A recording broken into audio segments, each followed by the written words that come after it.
हाँ तो सभी को नमस्कार। स्वागत है आप सभी का आपके अपने YouTube चैनल कुछ कहानियाँ कुछ गीत पर। और मैं हूँ महेंद्र भट्टी, आज एक नई कहानी के साथ। तो आपने अभी तक यदि इस चैनल को सब्सक्राइब नहीं किया है तो प्लीज़ सब्सक्राइब कर लें और बेल आइकन को जरूर दबा लें, ताकि कोई भी कहानी कोई भी गीत इस चैनल पर आता है तो सबसे पहले आप तक पहुँचे। तो आइए शुरू करते हैं आज की कहानी। भगवान श्री हरि ने समुद्र मंथन में अपना सबसे ज़्यादा सहयोग दिया, क्योंकि मंदराचल पर्वत उनकी पीठ पर रखा गया और उसके पश्चात ही समुद्र मंथन हो सका। श्री भगतमाल में तो ये भी कहा गया है कि भगवान श्री हरि ने स्वयं ही सागर मंथन किया। वो कैसे? भगवान श्री हरि मंदराचल पर्वत के नीचे तो कच्छप अवतार में बैठे ही थे, परंतु वो पर्वत बार बार उछल जाता था, तो इसलिए भगवान श्री हरि उस पर्वत के ऊपर भी बैठे अदृश्य रूप में। उसके पश्चात देवता और दानव दोनों के दोनों रस्सी खींचते खींचते हार गए थे, तो भगवान श्री हरि ने स्वयं ही अदृश्य रूप से सहस्त्र हाथों से उस मंदराचल पर्वत को इधर और उधर दोनों तरफ से खींचा था और उन्होंने स्वयं ही समुद्र मंथन किया था। तो कुल मिला के ये कह सकते हैं कि भगवान श्री हरि ने स्वयं ही समुद्र मंथन किया, और वो भी धर्म की रक्षा के लिए, धर्म की स्थापना के लिए, ताकि देवता अमर हो जाएं अमृत पी के, और उसके पश्चात धरती पर और इस सृष्टि में धर्म की स्थापना हो सके, धर्म की रक्षा हो सके। अब शुरू करते हैं कि सागर मंथन में किन 14 रत्नों के विषय में बताया गया है कि क्या क्या प्राप्त हुआ। तो सबसे पहले विष निकला, जिसको कालकुट विष कहा गया या हलाहल भी कहा गया। तो इस विष की ज्वालाएं इतनी तेज थी, इतनी प्रचंड थी कि देवता और दानव उसको छोड़कर भाग गए, क्योंकि उनको डर था कि कहीं इसकी ज्वालाओं में हम भस्म ना हो जाएं, हम कहीं मर ना जाएं। पूरी सृष्टि में इसकी ज्वालाएं फैल गई कालकुट विष की, और सभी प्राणियों में, सभी जीवों में त्राही त्राही मच गई, हाहाकार मच गया। तो दानव अपने गुरु शुक्राचार्य जी के पास गए और उन्होंने कहा कि हे गुरुदेव, उन्होंने तो कहा था कि अमृत निकलेगा, लेकिन अमृत तो निकला ही नहीं। वहाँ से तो विष निकला है, और विष भी इतना भयंकर कि चारों दिशाओं में व्याप्त हो गया है और सभी जीवों में हाहाकार मच गया है, जीव मरने लगे हैं। अब शुक्राचार्य जी बड़े ज्ञानी थे, उन्होंने असुरों से कहा कि वो हलाहल है, वो कालकुट विष है, मुझे पता है इस बात का, मैं जानता हूँ। और उस तरफ सभी देवता भगवान श्री हरि विष्णु के पास पहुँचे। उन्होंने प्रार्थना की कि हे प्रभु, समुद्र मंथन से तो विष निकला है और भयंकर विष है, जिसकी ज्वालाओं से संपूर्ण सृष्टि में हाहाकार मच गया है, त्राही त्राही मच गई है, सभी प्राणी मरने लगे हैं। इसका इलाज आप कुछ न कुछ अवश्य कीजिए। तो भगवान श्री हरि ने कहा कि इसका तो कोई भी समाधान मेरे पास भी नहीं है, परंतु इसका समाधान भगवान शिव शंकर के पास है, वहाँ चलते हैं। तो सभी देवता, भगवान श्री हरि विष्णु और ब्रह्मा जी स्वयं सब मिलकर शंकर भगवान के पास कैलाश पर्वत पर पहुंचे।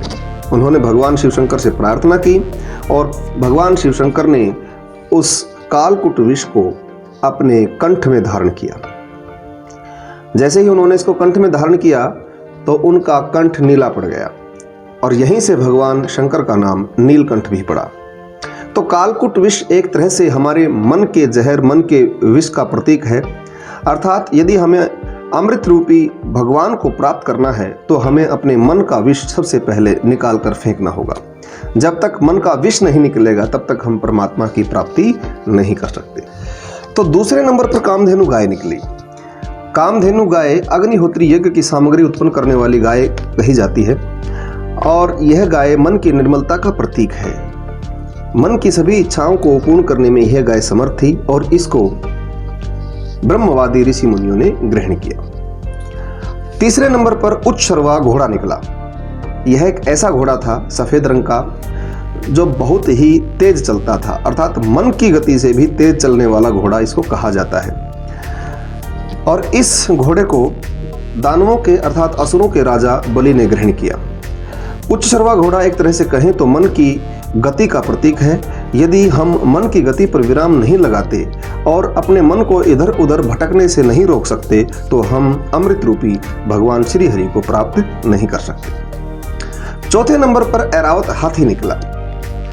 यह हाथी भी सफेद रंग का था, इसके सफ़ेद दांत, यह 4 दांतों वाला हाथी था और इसके दांत इतने सुंदर थे कि कैलाश पर्वत की चमक भी इसके आगे फीकी पड़ जाए।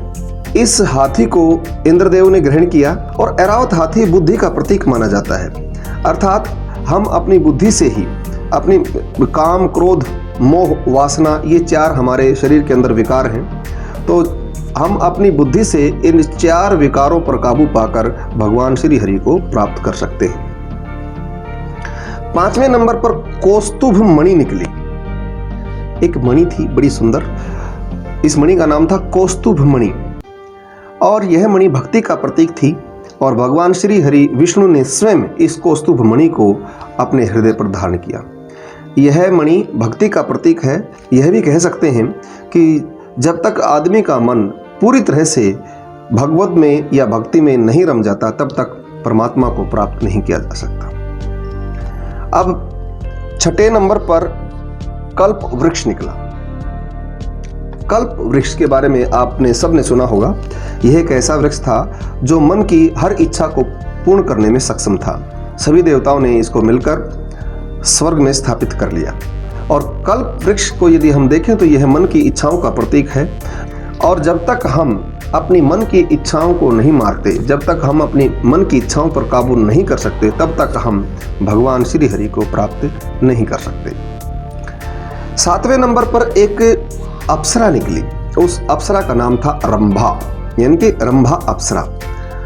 देखने में अत्यंत सुंदर, मस्त चाल वाली रंभा अप्सरा जब निकली तो देवता और दानव दोनों ही उसको पाने के लिए लालायित हो गए, परंतु रंभा अप्सरा को देवताओं ने ग्रहण किया और यह अप्सरा देवताओं के साथ स्वर्ग में रही। रंभा अप्सरा एक तरह से देखें तो वासना का प्रतीक है, मन की वासना का प्रतीक है। व्यक्ति जब कुछ प्राप्त करने की कोशिश करता है या फिर भगवान की भक्ति में लीन होने की कोशिश करता है तो मन की वासना उसका रास्ता रोकती है। तो यदि जब तक हम अपने मन की वासना के ऊपर काबू नहीं पा सकते, अपने शरीर को वासना के वशीभूत होने से नहीं रोक सकते, तब तक हम भगवान श्री हरि को प्राप्त नहीं कर सकते। तो 8वें नंबर पर देवी लक्ष्मी निकली और जब लक्ष्मी देवी निकली तो देवता और दानव दोनों उसको प्राप्त करने के लिए लालायित हो उठे, परंतु देवी लक्ष्मी तो किसी के पास नहीं जाना चाहती थी क्योंकि वो तो स्वयं भगवान श्री हरि के हृदय में निवास करती थी और भगवान श्री हरि स्वयं उनके हृदय में निवास करते थे। तो एक तरह से कहा जाए तो देवी लक्ष्मी धन, वैभव और ऐश्वर्य का प्रतीक है। अर्थात हम जब तक अपने मन से धन, वैभव और ऐश्वर्य को हम त्याग नहीं देते तब तक हम भगवान श्री हरि को, उस परम पिता परमेश्वर को प्राप्त नहीं कर सकते। और इस समय देवताओं में और दानवों में एक होड़ सी लग गई थी कि हम लक्ष्मी को प्राप्त करें, परंतु देवी लक्ष्मी ने ब्रह्मा जी से प्रार्थना की कि हे प्रभु, मैं तो स्वयं श्री हरि को अपने हृदय में धारण कर चुकी हूँ, तो मैं न देवताओं के पास रह सकती हूँ न मैं दैत्यों के पास रह सकती हूँ। इस असमंजस से निकलने में आप मेरी सहायता करें। तो ब्रह्मदेव ने उस समय कहा कि नारी की इच्छा के बिना हम उसको प्राप्त नहीं कर सकते, इसलिए एक स्वयंवर रचा गया और इस स्वयंवर में स्वयं माता लक्ष्मी अपने हाथ में वरमाला लेकर एक बार देवताओं के पास जाएं, एक बार दानवों के पास जाएं, परंतु वो पता था उनको कि भाई भगवान श्री हरि आएंगे और मुझे तो उनके गले में ही डालनी है, लेकिन उनको वो एक तरह से खेल खिलाती रही और कुछ देर में भगवान श्री विष्णु वहाँ आए और माता लक्ष्मी ने भगवान श्री हरि को अपनी वरमाला पहनाकर उनको अपना वर चुना और इस प्रकार वो भगवान श्री हरि के साथ फिर से वैकुंठ धाम पधारी। 9वें नंबर पर वारुणी देवी निकली। वारुणी का अर्थ है मदिरा। वारुणी देवी को दैत्यों ने धारण किया, असुरों ने धारण किया। एक तरह से कहें तो वारुणी देवी नशे की और बुराई की प्रतीक है। जब तक हम अपने मन से किसी भी प्रकार का नशा हो, चाहे वो शराब का है या फिर और किसी भी प्रकार का नशा है, जब तक हम मन से अपने बुराइयों को और नशे को त्याग नहीं देते तब तक हम श्री हरि को प्राप्त नहीं कर सकते। 10वें नंबर पर चंद्रदेव निकले और चंद्रमा जब समुद्र मंथन से निकले तो भगवान शिव शंकर ने उनको अपने मस्तक पर धारण किया। चंद्रमा को यदि हम देखें तो शीतलता का प्रतीक है, क्योंकि उनको देखने से वैसे ही मन शीतल हो जाता है। अर्थात ये भी कहा जा सकता है जब हम भगवान को प्राप्त करने के नज़दीक होते हैं तो हमारा मन शीतल हो जाता है। और ये भी कह सकते हैं कि जब तक हम अपने मन को शांत नहीं कर लेते, शांत चित्त और शांत बुद्धि से, शांत मन से और शांत आत्मा से जब तक भगवान का हम भजन नहीं करते, जब तक हम उसका स्मरण नहीं करते, तब तक हम परमात्मा को प्राप्त नहीं कर सकते। अब 11वें नंबर पर पारिजात वृक्ष निकला। एक वृक्ष और निकला, पहले कल्प वृक्ष निकला था, अब पारिजात वृक्ष निकला। और पारिजात वृक्ष की खास बात यह थी कि इस वृक्ष को छूने से ही मन और शरीर दोनों की सारी थकान उतर जाती थी। तो पारिजात वृक्ष अपने आप ही स्वर्ग में स्थापित हो गया। और पारिजात वृक्ष को यदि हम कहें तो मन की शांति का प्रतीक है, मन की थकान और शरीर की थकान को दूर करने का प्रतीक है। अर्थात जब हम भगवान को प्राप्त करने के नज़दीक होते हैं तो हमारे मन की थकान और शरीर की थकान उतर जाती है।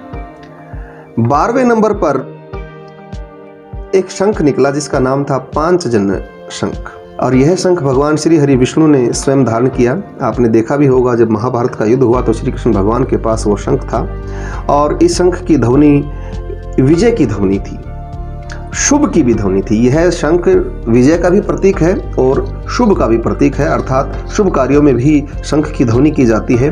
और जब युद्ध में विजय मिलती है तो यह विजय का भी प्रतीक है, विजय की भी ध्वनि की जाती है।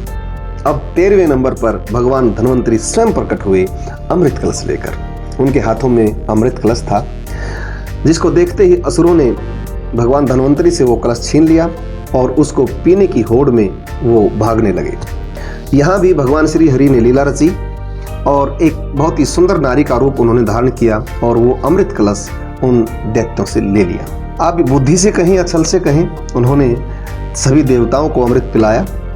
एक तरफ दैत्यों को बैठाया, एक तरफ देवताओं को बैठाया और उन्होंने वो अमृत सभी देवताओं को पिलाया। लेकिन शुक्राचार्य जी ने जब ये देखा, क्योंकि वो बड़े समझदार थे, वो बड़े बुद्धिमान थे और दैत्यों के गुरु थे, उन्होंने देखा कि असुरों को अमृत नहीं पिलाया जा रहा है जबकि देवताओं को अमृत पिलाया जा रहा है। तो उन्होंने एक दैत्य था जिसका नाम था राहु, राहु को देवता के वेश में देवताओं में बैठा दिया और उस दैत्य ने अमृत पी लिया। जब उसने अमृत पिया तो भगवान श्री हरि को तो पता ही चल गया था। उन्होंने अपने सुदर्शन चक्र से उसका सिर धड़ से अलग कर दिया। इसलिए राहु को अब दैत्यों में तो स्थान नहीं मिला, ना देवताओं में स्थान मिला, उसको ग्रहों में स्थान मिल गया। तो ये थी कहानी समुद्र मंथन की और समुद्र मंथन से निकलने वाले 14 रत्नों की। आशा करता हूँ आपको अच्छी लगी होगी। मुझसे कोई गलती रही हो तो उसके लिए क्षमा प्रार्थी हूँ। मैंने पूरी कोशिश की कि मैं 14 के 14 रत्नों के बारे में संपूर्ण रूप से आपको बताऊं। अब चलता हूँ, अगली वीडियो में फिर मिलेंगे नरसिंह अवतार की कथा के साथ। तब तक सभी को नमस्कार, प्रणाम।